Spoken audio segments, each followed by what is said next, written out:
Hello बच्चों, let's read the question. The question say that the average SF bond energy in SF6 if delta H of formation value are minus 1100 plus 275 and plus 80 kilojoule per mole respectively for SF6 gaseous, sulphur gaseous and fluorine gas is. तो basically बच्चों हमारे पास क्या है, हमारे पास heat of formation दे रखा है SF6 और sulphur और फ्लोरीन का, और हमसे पूछा जा रहा है कि SF बॉन्ड एनर्जी कितना होगा, एवरेज SF बॉन्ड एनर्जी कितना होगा, ये हमसे बच्चों पूछा जा रहा है। तो आइए इस क्वेश्चन को सॉल्व करें। एंड यहाँ पे मैं बात करूँ बच्चों की कॉन्सेप्ट की, तो बेसिकली की कॉन्सेप्ट होगा यहाँ पे बच्चों bond energy, bond energy. Okay, bond energy से ये क्वेश्चन आया है। एंड हमें यहाँ पे हीट ऑफ फॉर्मेशन दे रखा है SF6 गैस का और यहाँ पे सल्फर एटम का और फ्लोरीन एटम का। तो बेसिकली ये जो रिएक्शन होगा बच्चों ये किस तरह से होगा, SF6 गैसियस एटम और इससे हमें क्या मिल रहा है, सल्फर गैस प्लस में फ्लोरीन गैस। ओके, तो बेसिकली यहाँ पे अगर आप देखो बच्चों तो कितने सल्फर और फ्लोरीन के बॉन्ड है, 6 है। तो यहाँ पे सबसे पहले हम लोग क्या करते हैं इस रिएक्शन का, इस रिएक्शन के लिए बच्चों सबसे पहले आप निकाल लो क्या, हीट ऑफ रिएक्शन, है ना, हीट ऑफ रिएक्शन निकाल लो।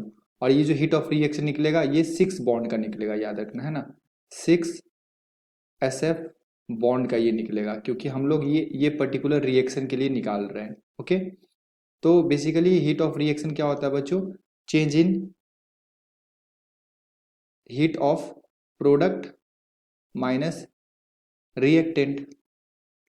ओके, तो बेसिकली बच्चों यहाँ पे SF6 का अपने को निकालना है 6 बॉन्ड के लिए। तो यहाँ पे प्रोडक्ट में देख लो, तो प्रोडक्ट में क्या है हमारे पास है सल्फर एंड फ्लोरीन। तो सल्फर का कितना दे रखा है बच्चों, यहाँ पे सल्फर का दे रखा है 275 प्लस में फ्लोरीन का कितना दे रखा है बच्चों, यहाँ पे फ्लोरीन का दे रखा है 80। बट एक चीज ध्यान में रखना, यहाँ पे आपको बैलेंस करना पड़ेगा, ठीक है। यहाँ पे कितने फ्लोरीन है, 6, तो यहाँ पे आपको 6 से इसे बैलेंस करना पड़ेगा। तो ये जो एनर्जी है यहाँ पे इंथैल्पी है, इसे भी 6 से मल्टीप्लाई करना पड़ेगा। ओके, तो ये हो गया प्रोडक्ट का एनर्जी माइनस रिएक्टेंट। तो रिएक्टेंट में क्या है SF6, तो यहाँ पे इसका एनर्जी कितना दे रखा है बच्चों, माइनस ऑफ 1100। सो यहाँ से हम लोग कैलकुलेट कर लेंगे, तो ये आ जाएगा अपने पास 275 प्लस का 480 और माइनस माइनस ये क्या हो जाएगा प्लस 1100। सो यहाँ से जो वैल्यू आएगा बच्चों ये आएगा 1855 किलो जूल। ओके, अब ये ध्यान में रखना, ये जो आप 1855 किलो जूल निकाले हैं बच्चों, ये आप निकाले हैं एनर्जी किसका, हीट ऑफ रिएक्शन आपने निकाला है किसका, SF6 का, यानी कि 6 बॉन्ड वाले का निकाला है। इसके अंदर कितने बॉन्ड प्रेजेंट है, 6 बॉन्ड प्रेजेंट है, 6 SF बॉन्ड बेसिकली प्रेजेंट है।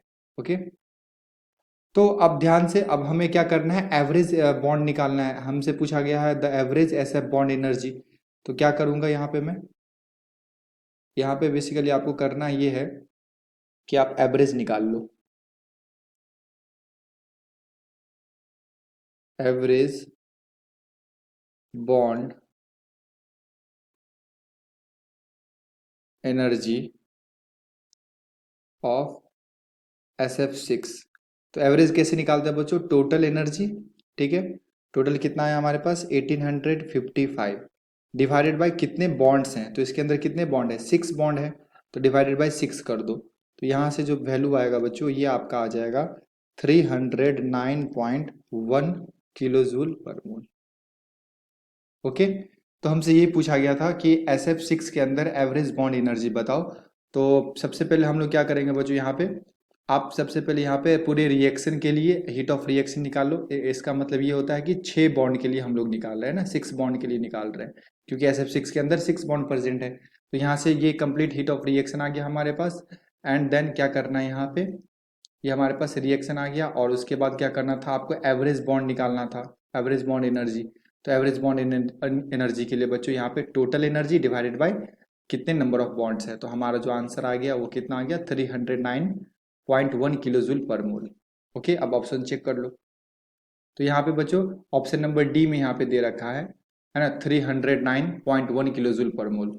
सो our appropriate answer is option number D. Okay, I hope you will be understood it well. Best of luck. Thank you.